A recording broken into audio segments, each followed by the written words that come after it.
Welcome to the Find Your Leadership Confidence podcast with Vicki Noethling. You are about to discover impactful lessons that help you grow as an individual, grow your confidence, and find the positive and good within you, so you powerfully and authentically become the best version of yourself. Be sure you visit our website at www.findyourleadershipconfidence.com. While you're there, subscribe to us via your favorite network. Now tune in, get ready, and enjoy the journey of emerging as a leader of exception in the 21st century. Welcome, everyone, to the Find Your Leadership Confidence podcast. I'm your host, Vicki Noethling, coming to you from Roswell, Georgia. The goal of this podcast is to bring guests and topics that will empower you to become that confident leader and take your business and your life to the next level. Today, I'm excited to chat with Brook Bishop, and Brook got a pretty impressive background. So let me tell you about Brook. So Brook has 20 plus years in the business of personal development and human elevation. Brook's experience spans business consulting, practice management, personal and business coaching, live events, product development launches. So Brook has had the privilege to work with the biggest names in personal development, from the largest real estate coaching company in the world, Buffini and Company. I'm not familiar, so you have to tell me about them. As their director of sales, to work alongside with Tony Robbins for 15 years as his executive of business solutions. In addition, Brook has partnered and supported chiropractic community with Dr. Timothy Gay, Dr. James Sigafus. You got that right. And Dr. Reggie Gold. In the world of coaching, Brook has worked with over 50,000 individual coaching clients from every walk of life in virtually every country on the earth. He created coaching training, corporate coaching programs, and coaching sales strategies from his vast experience and coaching studies. Contribution is a key part of Brook's life, and Brook actively supports Operation Underground Railroad, the Surf Rider Foundation, and Feed America. In his local community, he gives back weekly at his martial arts studio, where he holds multiple black belts by helping teach the next generation of our future leaders. So today, I thought for you out there, my audience, we're going to talk about 7-step selling process to enroll your ideal clients. Please join me in welcoming my guest, Brook Bishop. I'm super happy to be here. It's always funny. Impressive background there, sir. It's always funny hearing your own bios and those pieces. It's like, oh yeah, I did those things. I did that. And then there's that other side that's always like, it sounds so weird hearing about yourself. Yeah, but we need to be reminded that we're awesome. Yeah. All right. So we always start with a very easy question, and that is just tell everybody, where do you call home? Where do you live? Ooh, that is actually somewhat of a loaded question. I do live in Northern Colorado in Fort Collins. But life has been an interesting web where my wife and my children and I, there was a number of years that we were traveling full time to figure out where we wanted to land. So that's brought us here, and we absolutely love it. Awesome.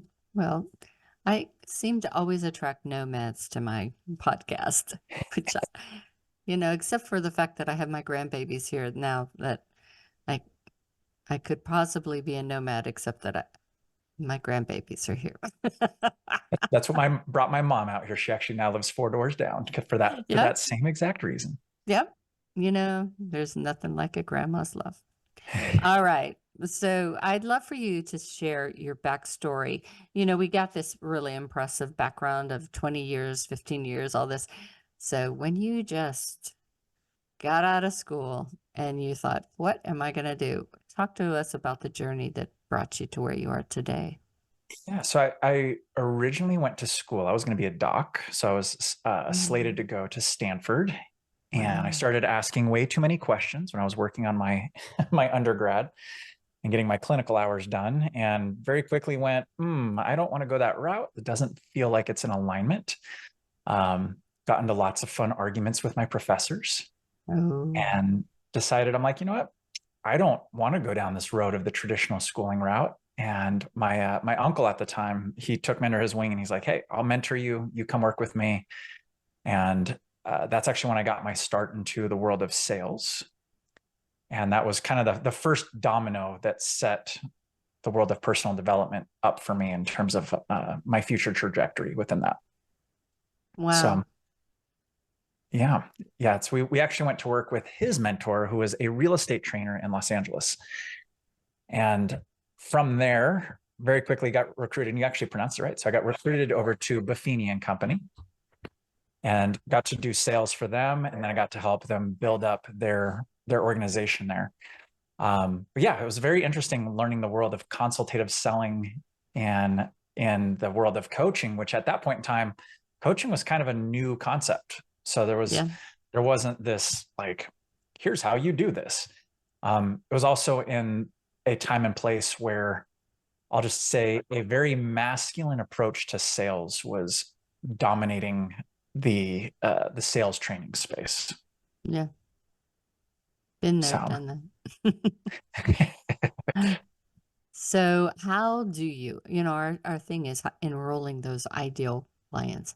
How do you enroll an ideal client into our coaching programs? A lot of us out there have coaching programs, besides some other things that we do. But how do you attract, how do you keep, how do you get that person into your program? So for our 4-hour episode today, no, I'm kidding.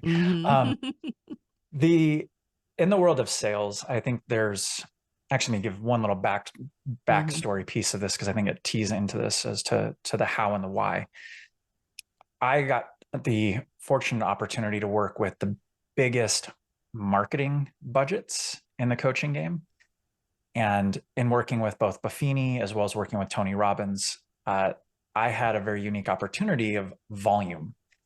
And that was where I saw the biggest gap in the coaching space. Is most coaches, they'll get a lead here, they'll get a lead there, they'll get some referrals. They go on a podcast, they get some new clients that come into their orbit.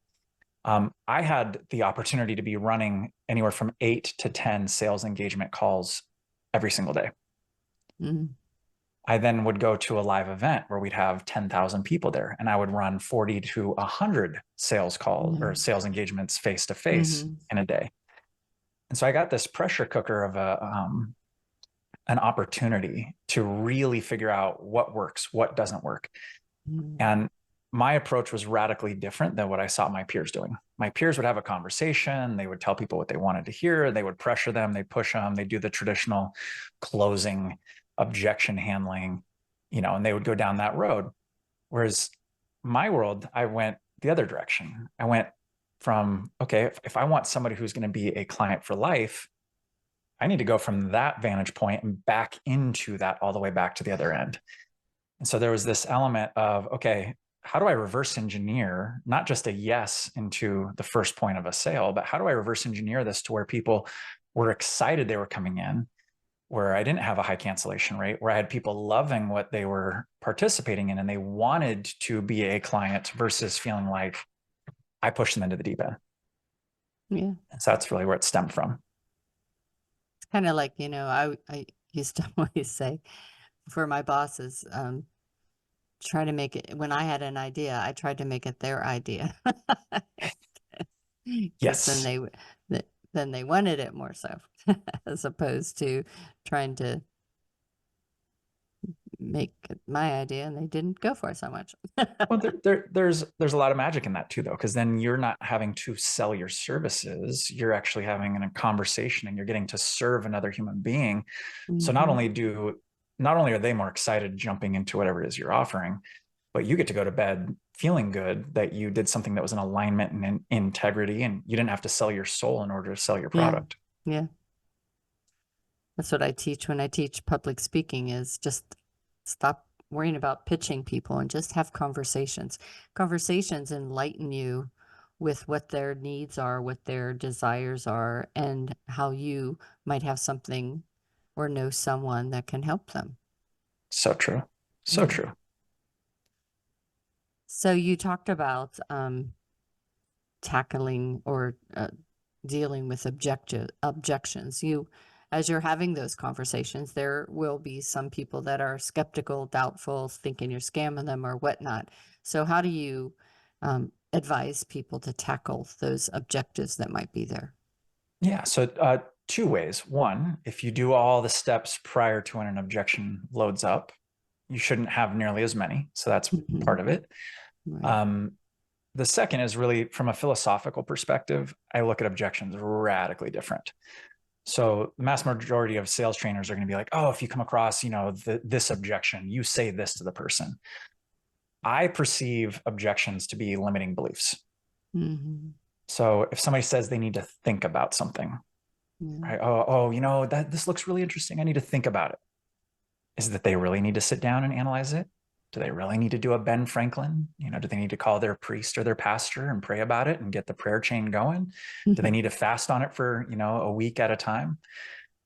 Or is it that they're saying, I need to think about it because they don't have enough information, or they don't have enough urgency, or perhaps they don't really see that through line that it'll work for them, or they doubt themselves and their ability to participate.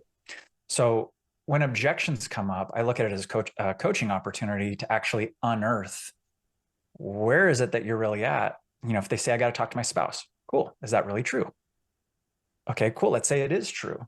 Great. Let's walk through this. I want you to tell me, you're going to go tell your spouse you really want to, sign up for XYZ. What's your spouse going to say? If your spouse wasn't part of this decision-making and this was 100% up to you, is this something you would want to move forward with? Right? If they say yes, it's like, okay, so what you're really telling me is that you're afraid your spouse is going to tell you no. So looking at any objection that comes up as a limiting belief that we can have a conversation about, whereas most people, when a limiting belief comes up, the salesperson or the person, on the enrollment side, they contract. They get mad or they get emotional. Like, how dare you want to have an objection when I'm trying to sell you on this thing? And so they usually come over the top, or they take a superior posture. And instead of meeting the client where they're at, they try to use force to push that person over. Whereas my belief is that, hey, let's have a human to human, let's have a soul to soul conversation, and let's really look at what you're discussing here, what you're bringing up. Yeah, I've had situations where they try to make you think, well, I guess you're really not that serious about that. It's like, what do you mean you have to talk to your husband? Did you want to be in business? Do you know what it is? It's like, okay.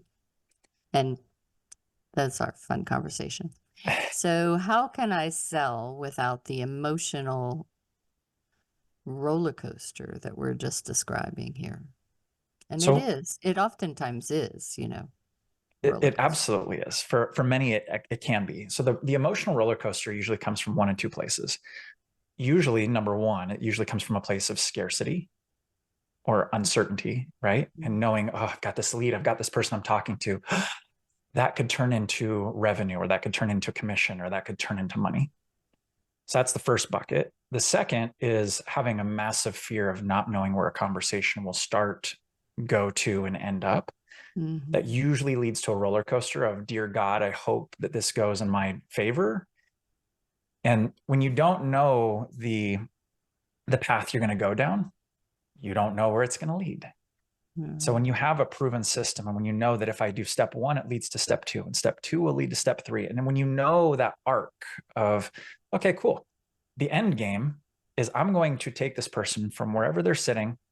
They're going to share with me their biggest fears, their biggest dreams, their biggest wants, the pain, all the pieces that come with that.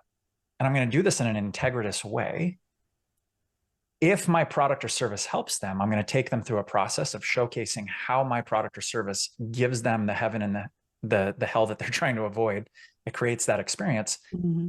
you can then enroll in a very clean way that's in integrity for the purpose of serving the person that's there in front of you.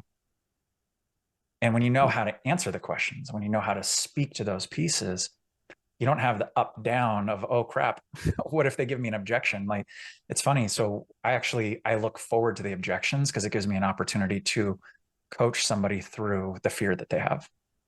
Yeah. And also it does give you the opportunity to continue the conversation so that it's just not a quick no over and done with. You get to really uncover what is necessary to try to help them.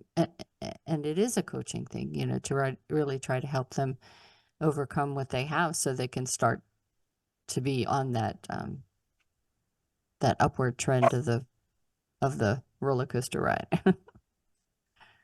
And I mean, we often say that if there's 10 people you talk to, 2 out of the 10 will never be your client. Just that they're not the right fit, not the right match. 2, that even if you went sideways on the call, you should have absolutely 2 people that say yes, just because they have a strong enough need for the thing that you have.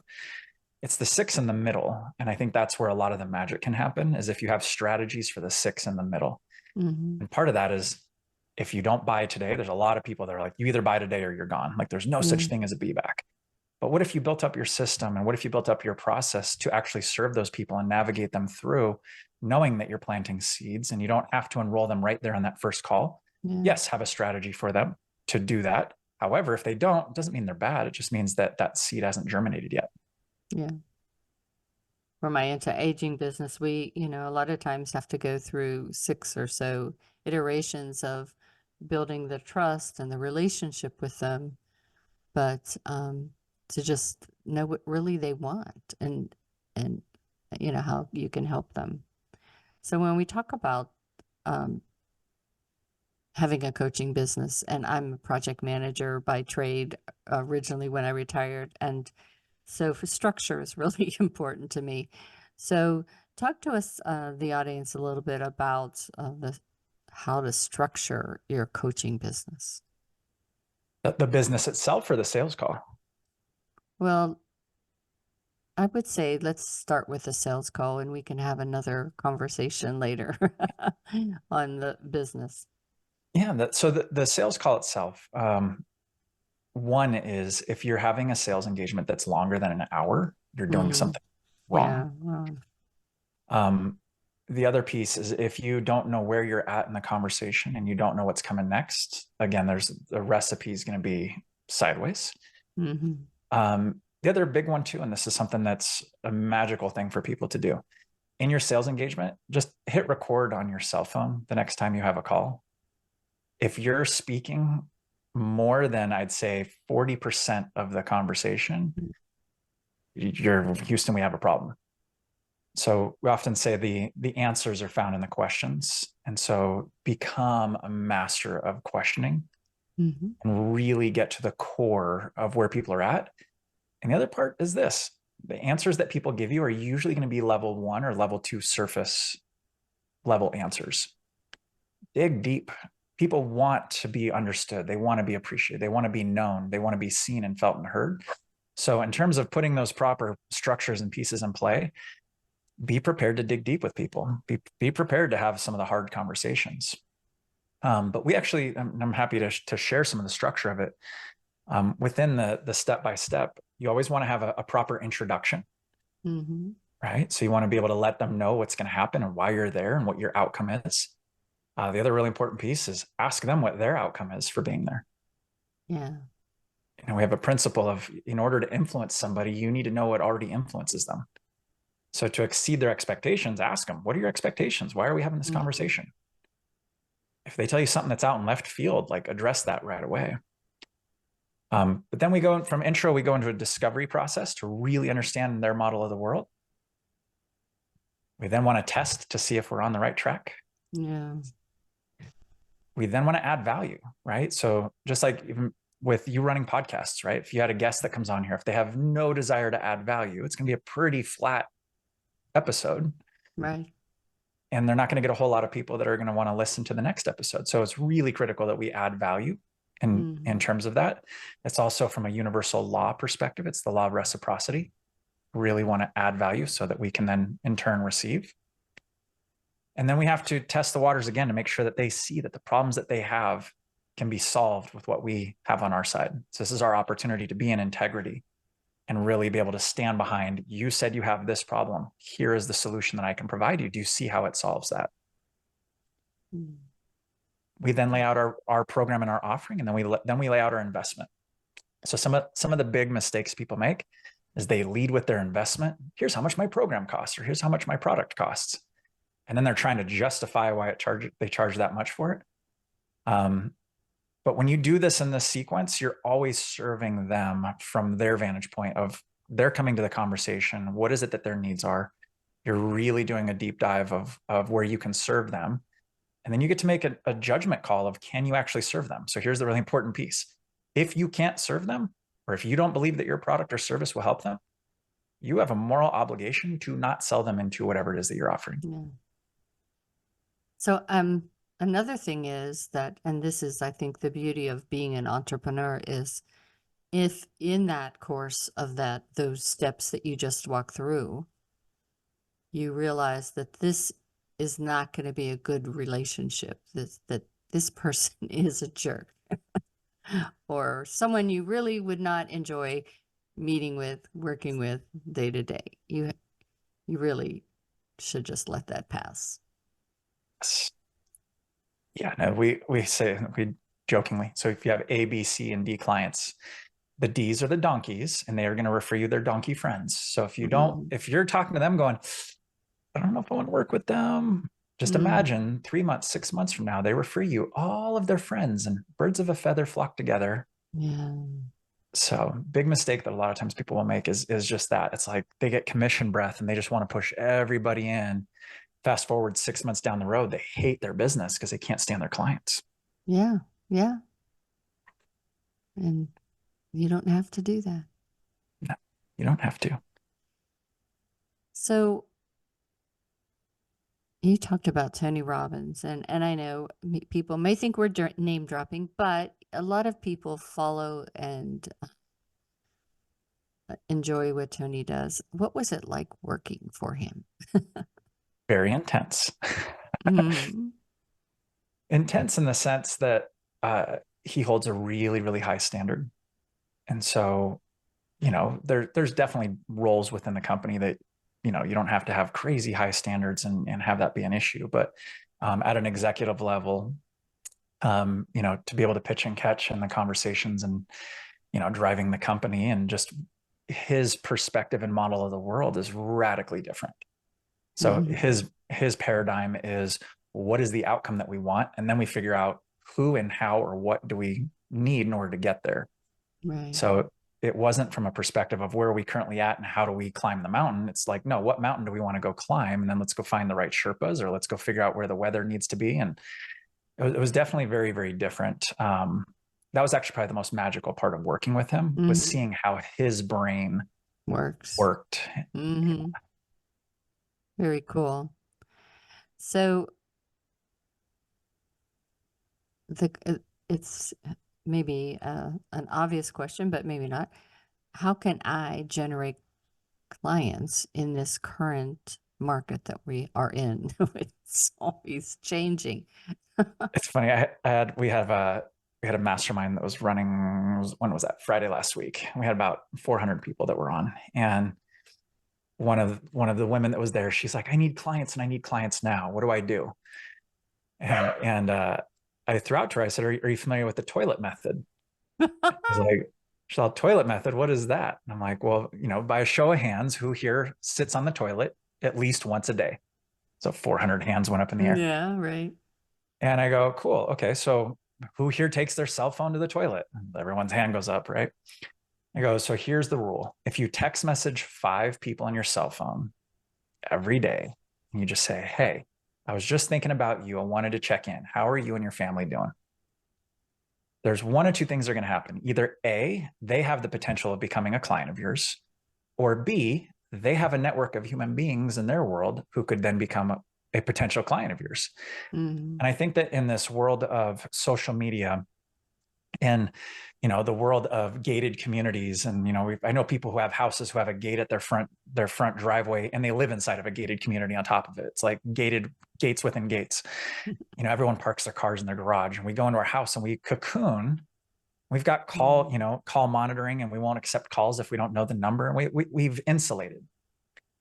And so there's a few different ways that we can get to people who could be our prospective clients. The quickest, easiest, least cost way is connect or reach out to people on your cell phone. Your past clients are the easiest people to re-enroll to become your future clients.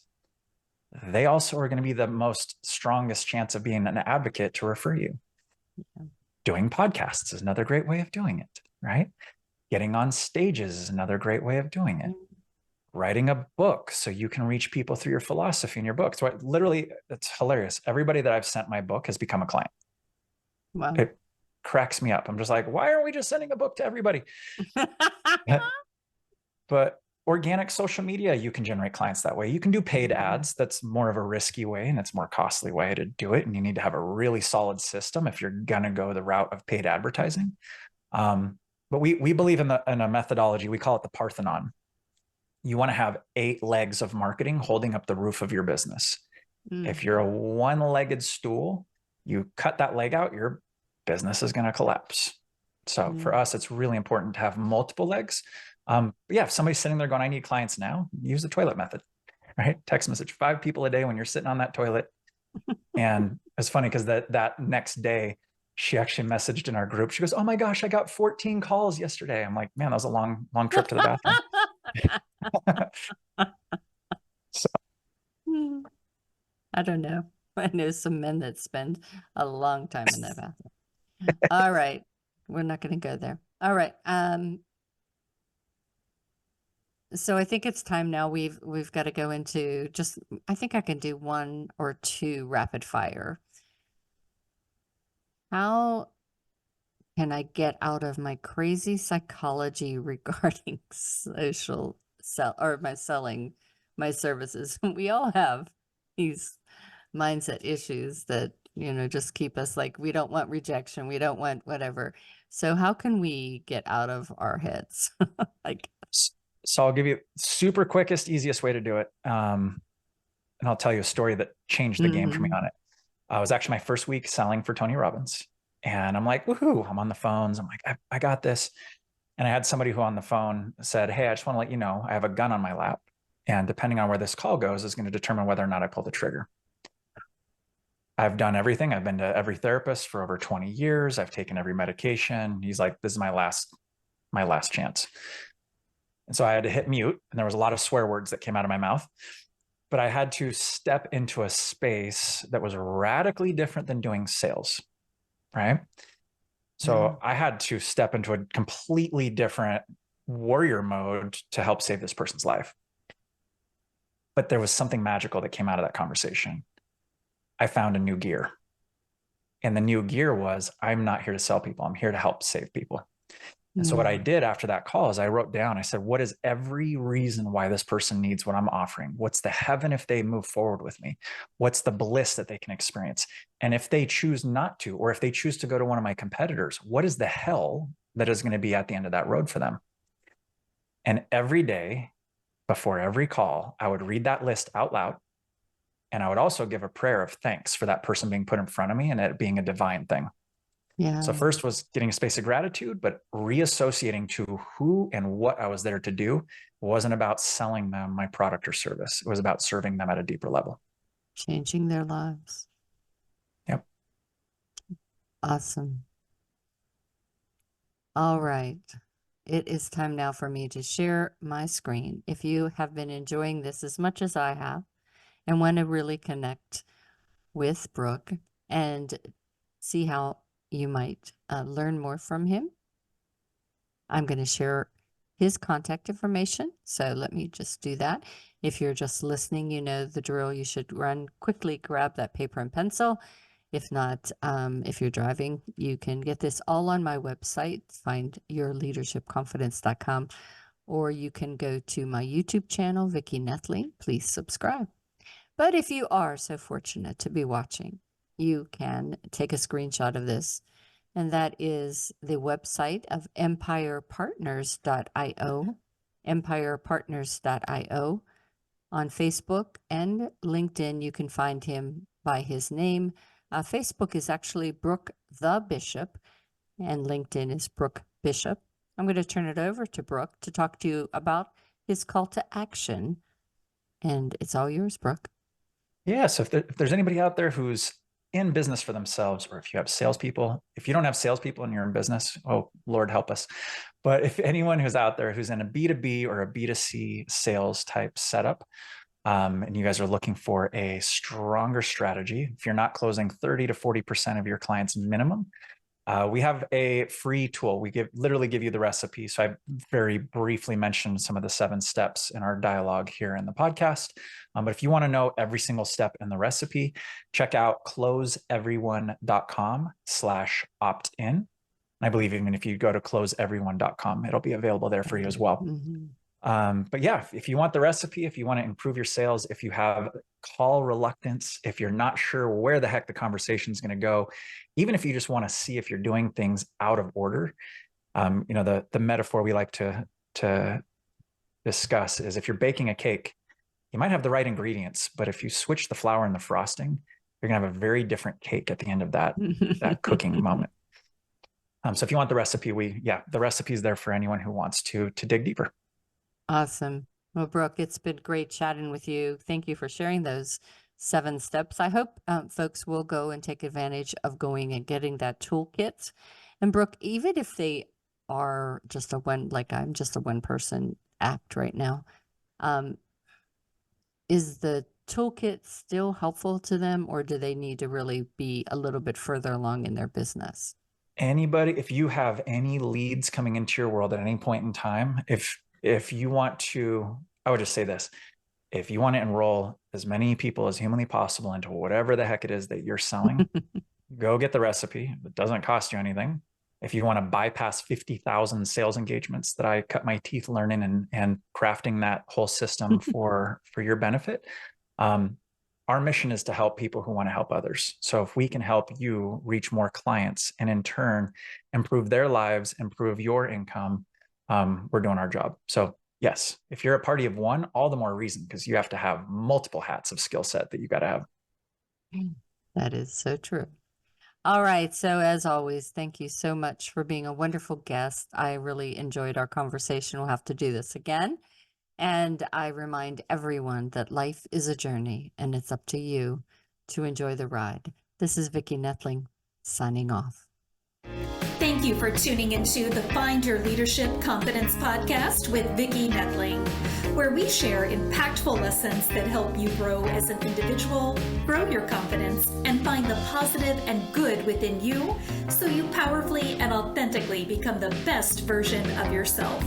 Remember to visit our website at www.findyourleadershipconfidence.com and enjoy even more great episodes like this one. Again, while you're here, subscribe to us via your favorite network. We look forward to seeing you next time on the Find Your Leadership Confidence podcast.